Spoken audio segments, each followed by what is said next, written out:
I want to start by addressing the tragic death of George Floyd in Minnesota.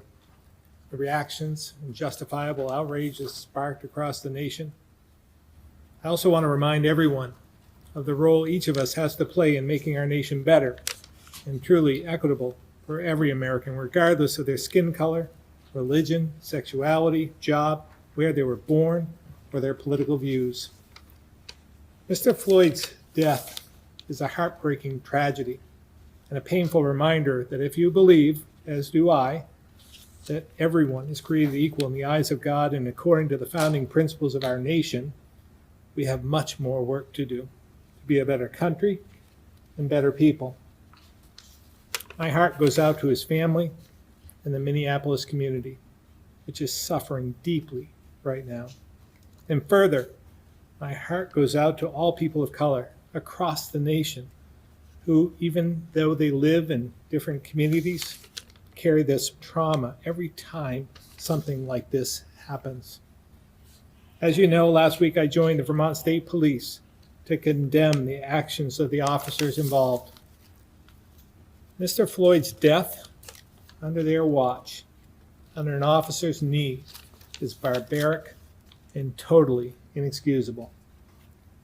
It's my belief they should all be charged and tried for murder and held fully accountable, both the 3 officers who used force and the officer who stood by and allowed it to occur.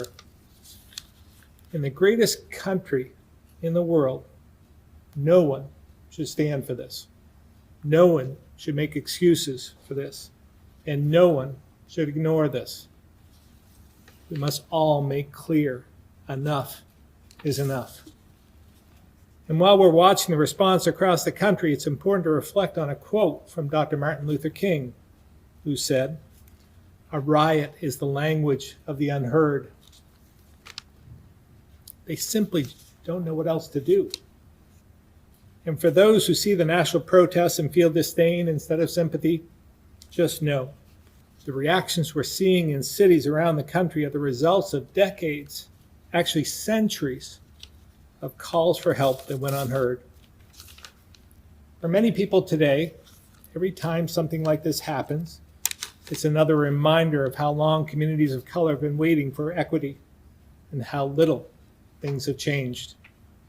It's clear the fear, sadness, helplessness, and frustration has reached a boiling point as the African American community has seen far too much of this. And many Americans are standing with them, as we should, because again, enough is enough.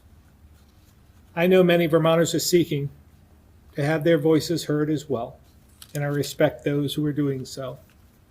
I only ask is you do so peacefully and safely, especially considering the public health crisis we're facing. But I assure you, we're listening. I hear what you have to say, and I know we not only need to continue to hear it, but we also need to act. The fact is, hate, ignorance, and the inequality we've seen is a far greater risk to the long-term health of our nation than even COVID-19. That's why we cannot continue to treat racism and examples like the one in Minneapolis like an uncomfortable and rare event, because it's not an isolated incident. And we need to acknowledge it's systemic, and it's built upon our and into our social systems, our economic systems, and everything in between.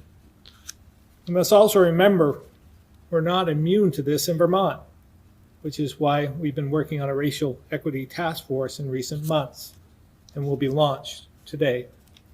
This task force will be charged with looking at the disparities of COVID-19 infection and death rates so we can figure out how to close that gap. They'll also evaluate what supports we have for racially diverse population and whether it's enough.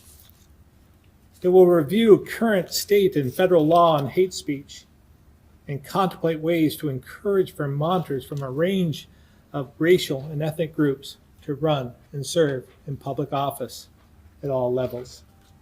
And we'll have updates next week when the appointments are made and as this work gets moving. But let's be honest, a task force is not the cure-all for what ails us. It's going to take some soul searching and real change individually to make a difference. We should take this time to reflect on what role each of us can play to end hate, racism, and bigotry. And for those of us who are white, who aren't typically the victim of it, we need to take a very close look, because the reality is it's everywhere, even here. The good news is we can fix this without waiting for a vaccine or other solutions out of our control. It just takes us uniting to make this a better country for everyone. Because like the coronavirus, this is literally in our hands.